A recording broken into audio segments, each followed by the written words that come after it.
The most controversial FromSoft title in recent years, Elden Ring Nightreign is finally here. And with more than 2 million players active on day 1, I got my biggest FOMO and I had to get the game. But does it hold up to the other games of the roster? Hey everyone, I'm the Bonfire Keeper and welcome to my channel. When Elden Ring Nightreign first got announced in 2024 Game Awards, it met with a lot of concern. It was very clear from the get-go that this game was going to be very different than anything FromSoft has ever put out, and a lot of Souls fans who prefer the amazing single player experience these games provide were not particularly happy about this one. And then with the announcement of the Duskblood on Switch 2, the Souls community got pretty divided with their expectations. Some people are excited about these experimental titles, some people are cautious about it, and some people just outright rejected these ideas and say they are going to skip those titles. I fell more into the second category. I was cautiously excited about it, but since I forgot to sign up for the beta testing earlier this year, I wanted to wait a little bit before getting the game. But the FOMO on the hype got me, and after just one day, I gave up on all my patience and got the game. But I couldn't help but ask myself, since I don't really like multiplayer games, was the impulsive buy even worth it? First thing that came to my mind when I was playing the game was how there was a pretty noticeable visual upgrade from the base game of Elden Ring. Now don't get me wrong, Elden Ring is a stunning game on its own and Nightreign does reuse assets from the base game, but they definitely upscaled a lot of it and made it look significantly better in some areas. Which makes a lot of sense when you consider the fact that Nightreign is a much shorter scale game than Elden Ring, which makes it a lot of less work to pull through. With any other roguelike or roguelite, you are not going to know everything from the beginning, right? And Nightreign is no different. With Nightreign, I would later realize how it's better to not have all melee characters and to at least have some range options in your team. It makes some boss runs a lot easier and a lot less hassle to go through. I'm not saying you definitely need a range option on your team. You can definitely pull through without any Ironi or Recluse on any bosses if you're good enough. Or if you're not in the mood to play any range option and your team is not picking any either, then hey, you should play however you want. My only experience with a roguelike is Hades. And having finished Hades multiple times, I was not new to the roguelike format. But Nightreign tackles roguelike genre on its own way. Unlike Hades or many other traditional roguelikes, you don't just clear a level and go to the next one, right? Instead, you have an open map and you need to make a decision on where to go before the time runs out, which until you're familiar on mapping your run can lead to a lot of mistakes. Like I did on my first proper run of Tricephalos. I was yet to learn that some fights are better not to take on day 1, and when I tried to fight this dragon at level 4 alone and got exactly what I deserved. Day 2 started a lot better than day 1 since I was actually strong enough to survive more than one hit. I even took on the Misbegotten boss solo without any issues. I was feeling confident. It is until we reached the bell-bearing hunter. We were not even tickling his health bar and he was destroying us. We all got knocked down and we had to give up the fight. One of the main reasons we were struggling so much because we wasted a lot of time on day 1. We should have done the easier camps and the ruins on day 1, but we are doing them at the tail end of day 2. Night 2 boss was Morgoth, and he was stronger than his base game counterpart. He had some new moves too, but my teammates and I were getting more comfortable playing in our roles by this point, and we did manage to get him without too much trouble. Since we made so many mistakes on this run and didn't really do any major bosses or castles on both days, we only managed to hit level 9 before Tricephalos. So I was pretty sure that we are not going to succeed. But surprisingly the fight went pretty well. Despite being on low level, we are doing decent damage to him. The main challenge of this fight is when he splits into 3 separate dogs and all 3 aggro on you at the same time. That's the only time the fight can get a little chaotic. And now that I have fought some other Nightlords as well, I definitely think he falls on the easier side of the spectrum. Which makes sense when you consider the fact that he is basically the entry point of the game and you need to beat him to progress and unlock all the other bosses. So if he is too hard, it would make things more complicated than is needed. The fight got a little out of control at the end, but we did manage to get him with basically 1 HP left for me.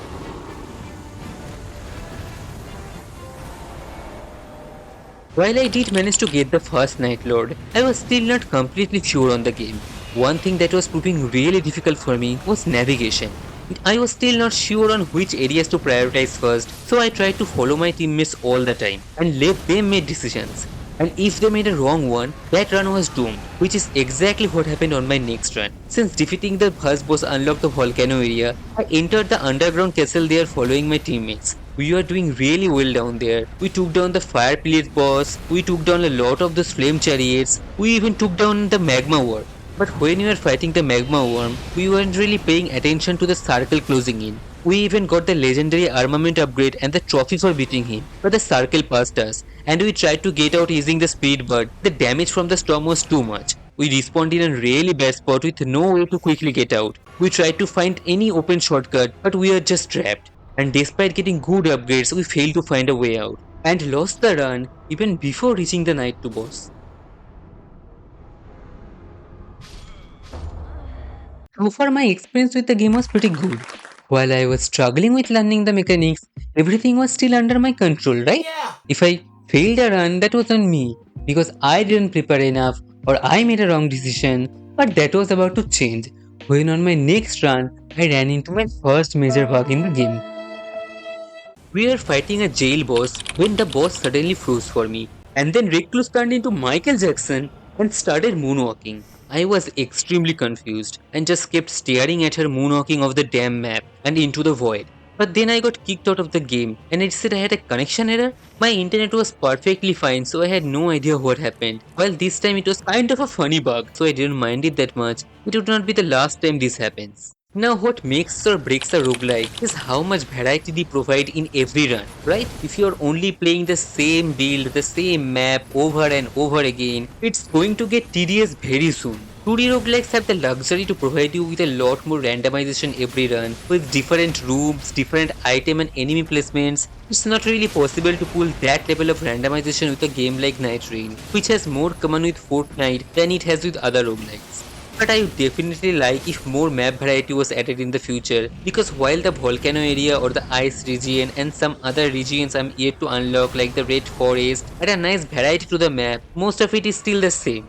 But where the game does shine is having a totally different playstyle, making it much more fun to experiment with and find what suits you the best. And you can change to a completely different style when you start getting bored with one, which is exactly what I did. I love Strain, so I naturally gravitated towards Raider first. But after spending a few hours with him, I decided to give Iron Eye a go, and I had so much fun playing him. You can't really play as a bow main character in regular Souls game unless you are doing a challenge run because of limited resources and how little damage they do. But here it is a completely different story. With no worries for limited arrows and the damage being respectable, you can just go ham on the enemies. And using the weak spot ability is such a fun mechanic that it adds a lot to the gameplay. Having a few runs under my belt, I was feeling more comfortable in the game now, and I was actually able to create my own path instead of just blindly following my teammates. The most fun runs for me were the ones where I had good communications with my teammates, where we were sticking together and play off of each other. Since all my runs were with strangers, it was surprisingly hard to come by. But with this run, I got really good teammates, so we were just breezing through the map. We even cleared the main castle with the Banished Knights, and we reached level 9 even before the Night 1 boss, which was massive because we fought the Night 1 boss, the giant spider. At the same level, I beat Tricephalos. On day 2, I discovered that you can go on top of the flame chariots and kill them in one hit, and felt incredibly stupid to try to backstab them and take so long on my other runs. And day 2 is also where I faced the first strange occurrence of Nightreign that made me realize how many secret cards this game is holding, making me excited with the thoughts of finding them all.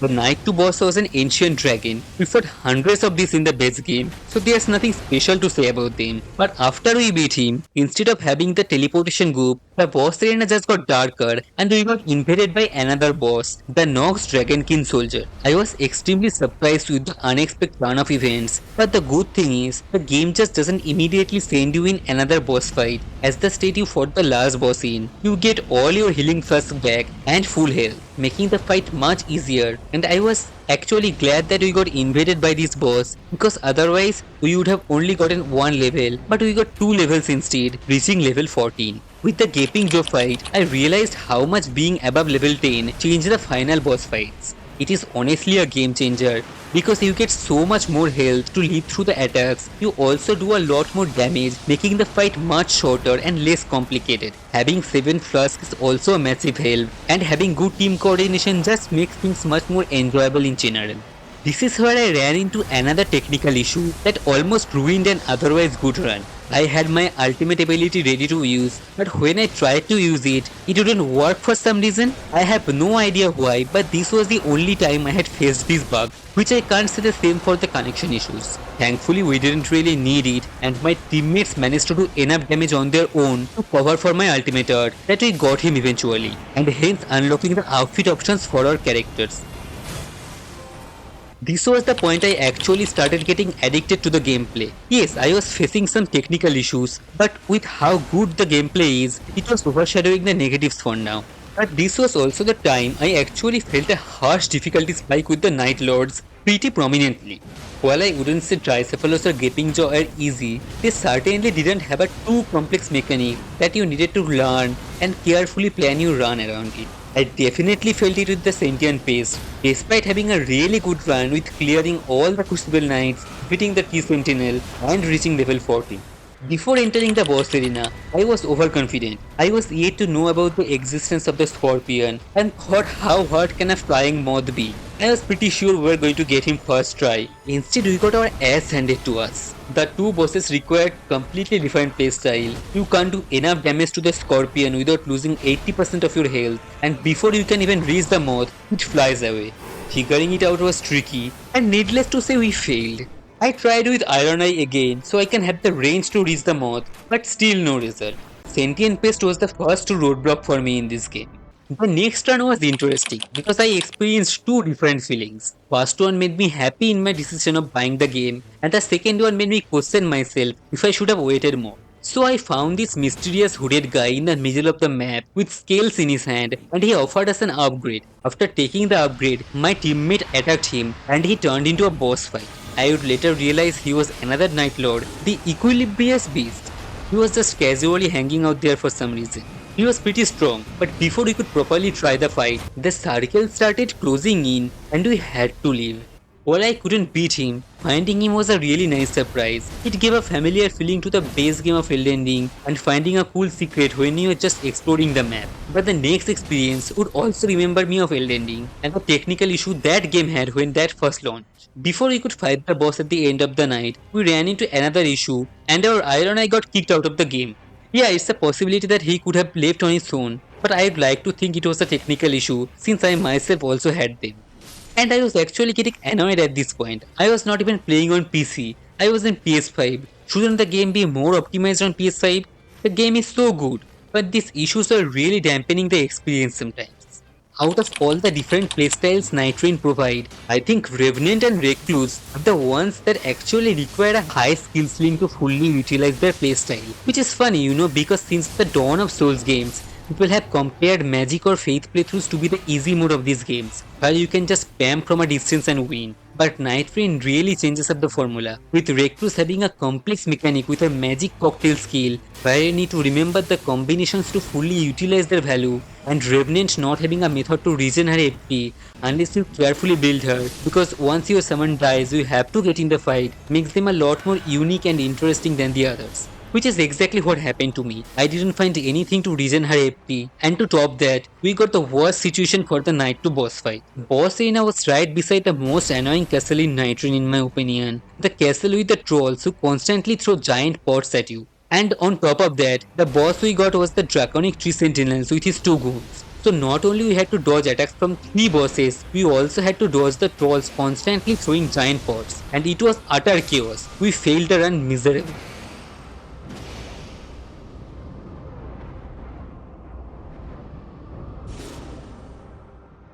Once again, I faced two strange occurrences back to back. The first one I'm yet to find answers about. We got invaded by other Nightfarers? For a minute I almost thought they were other players, but then remembered Nightreign has no PvP. So they have to be the NPC Nightfarers we were not using, right? If any of you know what's the story with that, please let me know in the comments. We are already fighting a boss, so we got knocked down. And then the second strange thing happened. Without a break, we got invaded by Augur, yet again another Night Lord. But since two of us were down and only the squishiest one Revenant was up, needless to say it didn't go well.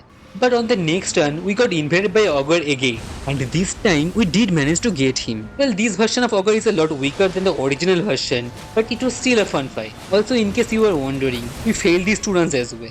I was starting to get tilted, but I was already too addicted at this point to quit. And luckily I got a legendary armament drop next round, the Godfrey Axe. And this time I was even lower level than before. I was only level 11, but having fought them so many times, I was also more confident because I was figuring out the pattern to not get hit as often.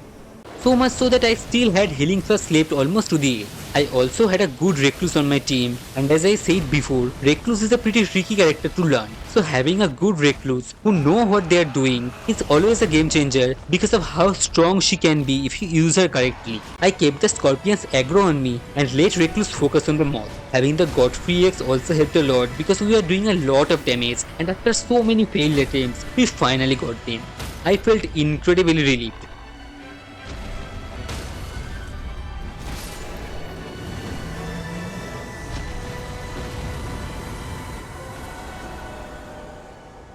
The biggest difference between getting stuck on a boss here and Elden Ring is that you get a blank slate on your every try. You don't just keep banging your head to a boss until you beat them. You make your way back to the boss with a new answer, with a new build, with a new character to try, and to see what works. And that's where a roguelike shines, right? And I think Nightreign does that really well. While Nightreign might not have really randomized builds you get to make, but it does make up for the fact with having 8 really distinct playstyles and giving you the opportunity to try and utilize your teammates' abilities as well. So while I was stuck at the mod boss, I wasn't really frustrated because I was enjoying a lot. But that was about to change with the next boss, who almost made me quit the game.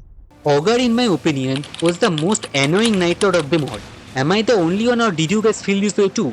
Augur feels like a more annoying alien beast with how you spend half of the fight chasing after him, especially if you are playing a melee build.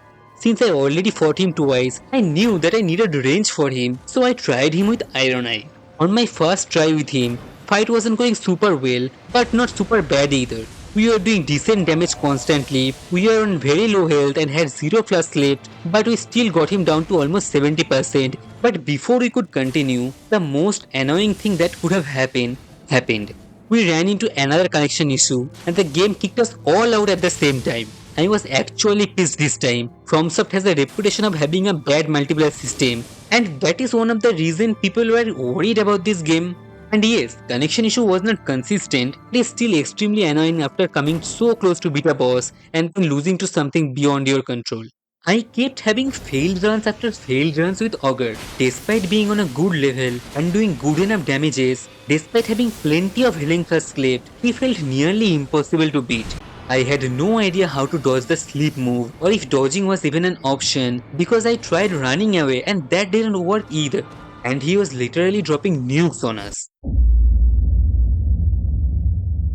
I kept dying to the sleep move, so I decided to leave him alone for now and try another Night Lord. If you guys have any tips on Augur, please let me know in the comments, I would really appreciate it. Switching to a different Night Lord was the right decision because it immediately changed my mood from wanting to quit playing to being sure that I made the correct decision buying the game. I decided to try Darkdrift Knight because he seemed like he would have more grounded attacks and I needed that after dealing with Augur. And on day 2, I got my biggest surprise in the game. When the time came to fight the Night 2 boss, I was surprised immediately because every night except the third one, you need to fight some mini enemies before the boss showed up. And this time it was a dragon. I couldn't believe they would use a full dragon as a pre-boss enemy. But the dragon wasn't particularly strong, so it wasn't much of an issue. But then the boss fight started and it was none other than the Nameless King. I was absolutely shocked. Nameless King showed up riding his pet dragon from Dark Souls 3 and suddenly the pre-boss enemy being a dragon made so much more sense. I only saw him in last year's Game Awards trailer, which is months ago at this point, so my brain completely forgot about that information. And I was extremely surprised when he showed up because I was not expecting him at all. As I was fighting him, I kept hoping for a phase 2. And when his dragon died and he jumped down with a new full health bar, I was jumping in my seat. He became the first night boss to have a proper phase 2 with 2 separate health bars. This is one of my favorite fights in Dark Souls 3, and I was so happy to see him here that I forgot all about my bad experiences with Augur. Well, he was nowhere as strong as his Dark Souls 3 counterpart, and we were 3 people fighting him, so the fight didn't take that long, but it was still a pleasant surprise nonetheless. Now it was time for Darkdrift Night, and this fight was hands down my favorite Nightlord fight so far. I think this fight was also the easiest one for me because I usually do much better with bosses like these who have more grounded and physical attacks than larger scale bosses. I have an easier time to read their moves, like I had more trouble beating Placidusaks than I had with Melania in the base game. And even boss design wise, Darkdrift Knight looked like he was straight out of a medieval horror book where the ghost of a horse rider haunts the battlefield. I absolutely loved it. Since I had 2 really good weapons, I was doing good damage and even breaking his guard. His second phase was also really good. And while I did get knocked down, I was still having so much fun, unlike the fight with Augur, because he was close to us and we didn't have to spend the entire fight chasing after him. And Darkdrift Knight became the first Night Lord I got on my very first try.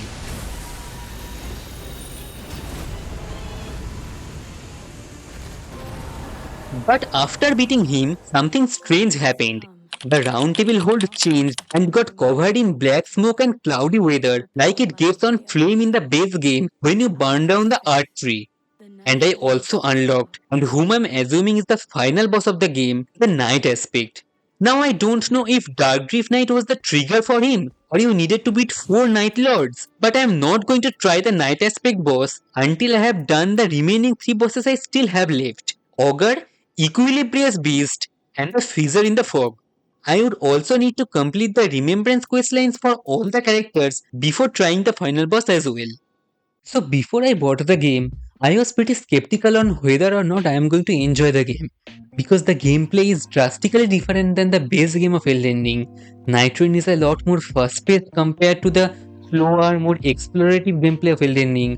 When Elden Ring rewards you for taking your time and finding things out, in Nightreign if you waste your time on deciding what to do next, instead of just keep moving, you are going to have a bad time. And the game being multiplayer focused was also a drawback for me, because I usually stay far away from anything multiplayer, so I was not completely sure I was going to buy this game. But then the game dropped, and I saw how many people were playing it, and all the streams of people were just having a blast, and I just couldn't help myself but feel left out. So I got the game. And after spending only 30 hours and having both positive and negative experiences throughout the game, I can confidently say that I don't regret buying this game at all. Yes, I faced a lot of technical issues that are frustrating to experience, but I think at the end the positive outweigh the negative by a lot. And I also disagree with the statement that you need to play with friends to properly enjoy the game. While I can see the appeal of playing with friends, you can have more fun, you can have better communication on deciding what to do, but I played all my runs with strangers because none of my friends play these type of games, and that didn't hamper my enjoyment even a little bit.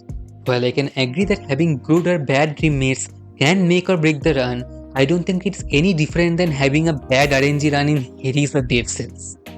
But we do still have the negative points, and I do want them to fix all the technical issues and add more map varieties in the future so we can have a lot more randomization, making each run more unique and fun. But for now I am happy with the content, and I am also happy to report that I made the correct decision by giving into my FOMO and getting the game. But I can also see that how this game might not be for everyone who enjoyed Elden Ring. What was your experience? Did you enjoy it, or did you decide to skip it? Please let me know in the comments, I would love to hear about it. And if you enjoyed hearing about my experience, please like the video and subscribe to the channel, and let us create a Souls community in India together. Thank you, and I will see you next time.